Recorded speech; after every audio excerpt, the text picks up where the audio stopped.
Hey there, it's Anonymous Tea, where we spill the tea anonymously. Hello, everyone. Hello, YouTubers. Hope you guys are all having an amazing day today, sending good vibes, sending positivity, sending blessings, and good energy to each and every single one of you. Thank you so much for tuning in. So, anything I say is alleged and in my very, very personal opinion. This is for entertainment purposes only. None of this is personal. The Copyright Act of 1976 is in the description box. Some meat and potatoes, some housekeeping items. It is free to follow me. Free to follow me on this channel, Anonymous Tea. Free to follow me on my other channel, Anonymous Tea Podcast. There is new content over there. Follow me on the Tickety Talk at Anonymous Tea Podcast. Free to follow me on the Instagram. On the Instagram is at Anonymous Reality Tea. Free to share everywhere. Free to like the video so it gets out to the algorithm. Free to share with your family, your friends, and your foes, and coming or going, hit the like button. So today we are talking more about the fallout of Martell harassing Mel and his concubine being there. I do not believe for 1 second she's in nursing school. A couple of housekeeping things too. So there's no ratings this week because of allegedly the holiday. Now, across the board on OWN, there were no new episodes of Heart and Hustle Houston or the show that Mel left or anything like that. However, Carlos King is still out here. I think he was on BET, y'all, promoting the show still. Promoting the show, trying to get those ratings, but it just speaks to a larger, toxic workplace that is, that's happening. So a few things that I just wanted to circle back and do kind of like another recap and everything else so everybody's on the same page, right? So there was a court case previously. So remember the DV harassing communications 3rd degree. Remember Martell was already found guilty the first go around, right? And there was like a year he wasn't allowed to contact Mel. He had to pay a fine. He was on probation. Remember, it was Martell himself that had filed an appeal and wanted this case to go to trial because he wanted access to contact Mel, right? So remember, there kept being all these continuances, there kept being all these delays. Oh, I'm gonna switch attorneys, right? And so none of the less, finally Mel was like, you know what, I'm sick of dragging this out. We still got this custody battle to take care of and everything else. Let's just, you can plead to a lesser charge, right? So we're going to knock off the DV charge. You plead to the harassment. Plead guilty to the harassment, right? And so for people, they were like, oh, this is a win. Martell didn't really do anything to her. No. It was, to me, it just sounds like Mel was over this and was trying to get this over with because y'all got more court to go through, right? Y'all got other stuff to deal with. So none of the less, what happened yesterday was they had to sign the paperwork and Martell had to formally say in front of the judge, I plead guilty to this harassment charge, right? So you're pleading guilty still to harassing Mel. They knock off the DV. However, you're still guilty. You're still guilty. You're still charged, right? So again, I tell you, after that, Mel, when her and Jason leave and everything else, they're standing at the elevator. Martell and his concubine cut the line, try to intimidate Mel and Jason, her security, y'all. No. So right then and there, they didn't say anything. They didn't try to, throw them blows or nuck if you buck. They were right there in Mel's personal space, in Jason's personal space, trying to dare them to do something so that they could try to, file charges or file something or try to sue Mel, right? They knew what they were doing. They knew not to say anything right then and there.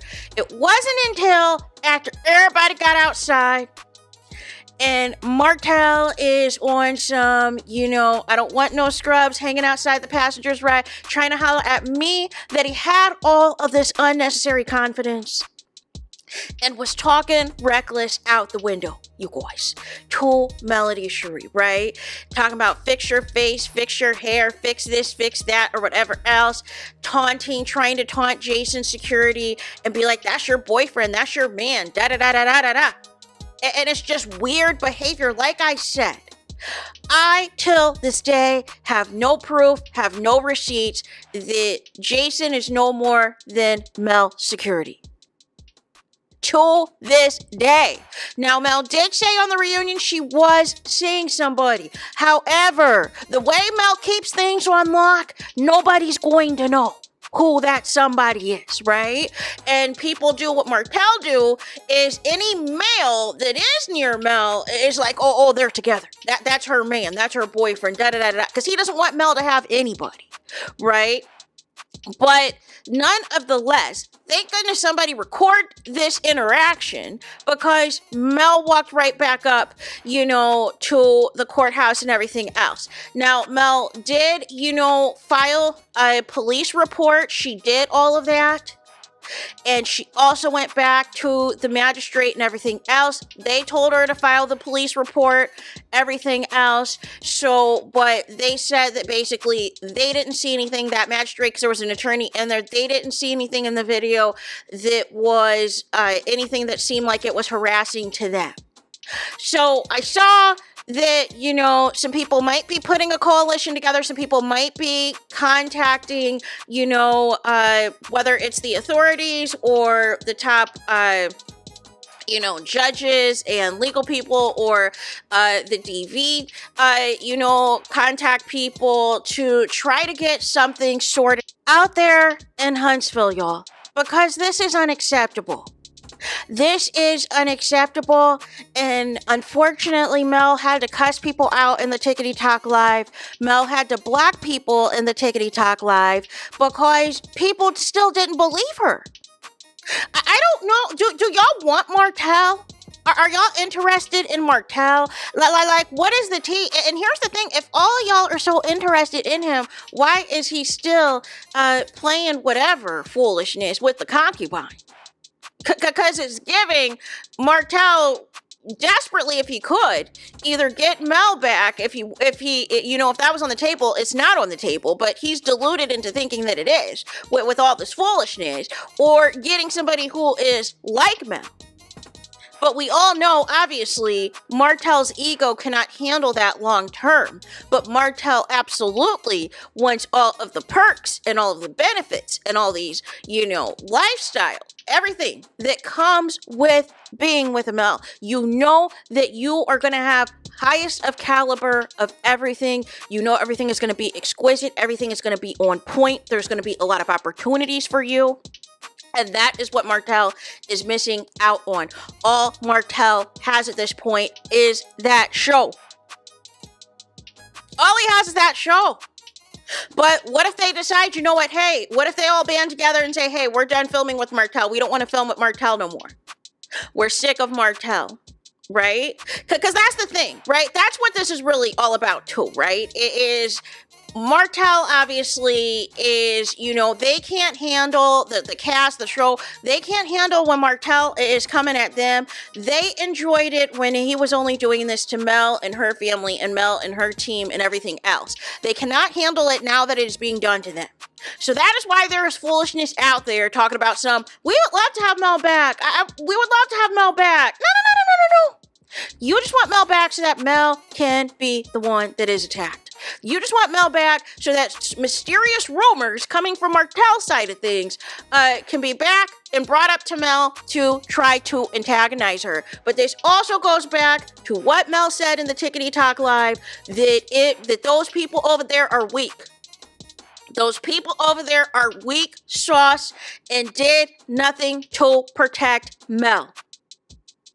They did nothing, they said nothing until it was well after the fact, until it was completely irrelevant, until they knew Mel was done with the show, to now all of a sudden y'all want to speak up.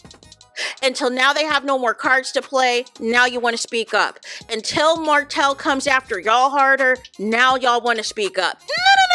No. Where was all this energy these past several seasons? Y'all blamed Mel for everything. Y'all said Mel was behind all of the problems on the show. Y'all allege that Mel and Martell's custody battle was fake. Y'all allege that the DV harassment was fake. Y'all allege that all of that was for TV. That was all for the ratings. So why is there still foolishness going on and Mel is not on the show anymore? Make sense. So once again, prayers to Mel, prayers to those kiddos. I wish Martell would leave Mel alone, but he's not. He is not going to. And that is the problem here. Him and his concubine are going to amp up the antics. Now this case is resolved, right? So they're going to amp up the antics because they want to get Mel out of pocket. They want to get Mel out of pocket so they either have a reason to sue her or have a reason to put her behind bars.